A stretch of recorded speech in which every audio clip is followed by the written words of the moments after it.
मैं बुद्ध की मजबूरी सोच के परेशान होता हूँ कई बार, और फिर मैं सोचता हूँ कि काश ये यशोधरा जैसा व्यक्तित्व तो सबका होता। बुद्ध की रियल कहानी क्या है शायद किसी को नहीं पता। मैं जिस कहानी की बात कर रहा हूँ, मैथिली शरण गुप्त नाम के एक बड़े प्रसिद्ध कवि ने यशोधरा नाम की पुस्तक में वो कहानी लिखी है, भूमिका में जिक्र किया। बुद्ध बचपन से ही थोड़े से वैरागी किस्म के व्यक्ति थे। उनकी कुंडली देख के एक ज्योतिषी ने बताया भी था। माता पिता बहुत परेशान थे, शुद्धोदन उनके पिता का नाम था। माता पिता ने बहुत कोशिश की कि इस बच्चे का मन विरक्त ना हो। अच्छा महल बनवाया, सारी सुविधाएं दी। जैसे ही बुद्ध थोड़े से किशोरावस्था में आए, उस समय की दुनिया की सबसे खूबसूरत महिला से, लड़की से, यशोधरा से उसकी शादी करवा दी। यशोधरा के पिता ने काफ़ी एग्जाम लिए बुद्ध जी के, वो सारे एग्जाम में पास हुए, तब जाकर शादी हुई। ऐसे नहीं हुई, शादी हुई। तो बुद्ध भी ठीक था, रमे रहे उस जीवन में। बेटा हुआ उनका राहुल। अब बुद्ध की विरक्ति का भाव बढ़ता जा रहा था। 29 साल की उम्र के आसपास ऐसा हुआ कि उन्होंने एक मृत व्यक्ति को देख लिया, एक बूढ़े को देखा, एक भिखारी को देखा, एक बीमार को देखा। विरक्त हो गए और उनका मन हुआ घर छोड़ दूं, ज्ञान की खोज में चला जाऊं। अब ज्ञान की खोज में जाएं, उनको पता है कि भाई मेरी पत्नी भी है, मेरा बेटा भी है, राज्य भी है, कैसे छोड़ दूं? छोड़ना जरूरी है। अंदर की आवाज है कि छोड़ो, तुम इस चीज के नहीं बने हो, तुम्हारा स्वधर्म कुछ और है। बाहर की जिम्मेदारी है कि छोड़ नहीं सकते।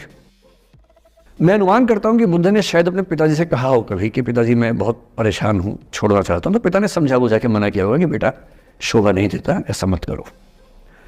हो सकता है पत्नी से भी बात की हो, पत्नी ने भी कहा हो कि ये क्या बात हुई, हम सबका जीवन तुम पे टिका है, बच्चा अभी बिस्तर से भी नहीं उतरा है, अभी तो चलना भी नहीं शुरू किया है, तुम ऐसी बात कर रहे हो। इसका जिक्र नहीं मिलता इतिहास में कि ये बात हुई कि नहीं हुई। और एक दिन बुद्ध ने तय किया और वो आधी रात को पत्नी और बेटे को सोता हुआ छोड़ के चले गए।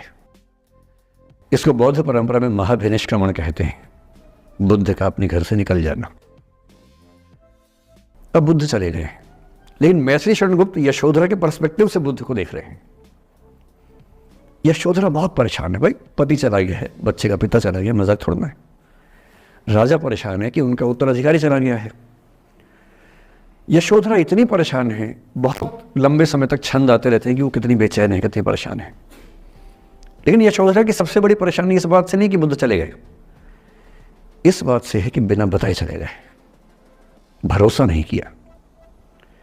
और वो अपनी सहेली से कहती है, सिद्धि हेतु स्वामी गए, यह गौरव की बात। मुझे गर्व है कि मेरा पति इतने महान काम के लिए गया है। सिद्धि हेतु स्वामी गए, यह गौरव की बात, पर चोरी चोरी गए, यही बड़ा व्याघात।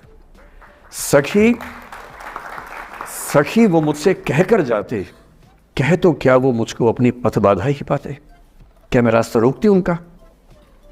उसके मन में ये मलाल है कि बिना बताए चले गए। वो इस भाव को लेट गो नहीं कर पा रही है, परेशान है।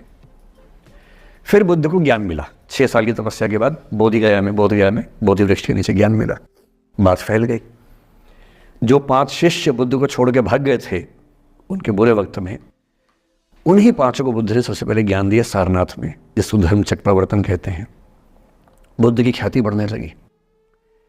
शुद्धोदन ने बुद्ध के पास, अपने बेटे के पास कई लोगों को भेजा ये कहने के लिए कि भाई यहां भी तो आओ, हमसे भी तो मिलो।